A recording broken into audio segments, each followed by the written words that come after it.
కొంచెం డిఫరెంట్‌గా చేశానండి. గుత్తి బీరకాయ చేశాను ఈ తూరి బీరకాయని. దీనికి కావాల్సినవి ఎండుమిరపకాయలు, కొంచెం ఆయిలు, పల్లీలు, ధనియాలు, నువ్వులు, కొంచెం జీలకర్ర ఇవన్నీ వేసి సన్నటి మంట మీద బాగా వేయించుకోవాలండి. నువ్వులు కొంచెం ఎక్కువగానే వేసాను నేనైతేను.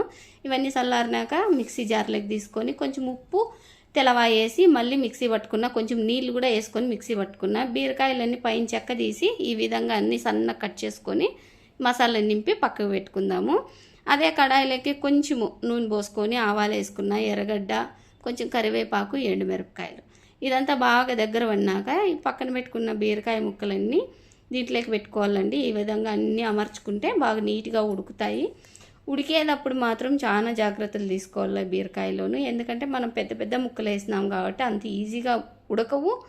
ఇంకొకటి వచ్చేసేసి ఎక్కువ మంట పెట్టినామంటే తొందరగా అడుగు అంటిపోతాయి.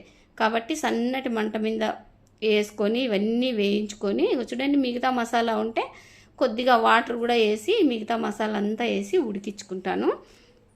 ఈ మధ్య మధ్యలో కలుపుతానే ఉండాలా. మంట వచ్చేసేసి సిమ్లోనే ఉండాలా. మధ్యలో కొంచెం పసుపు కూడా వేసుకున్నాను నేను.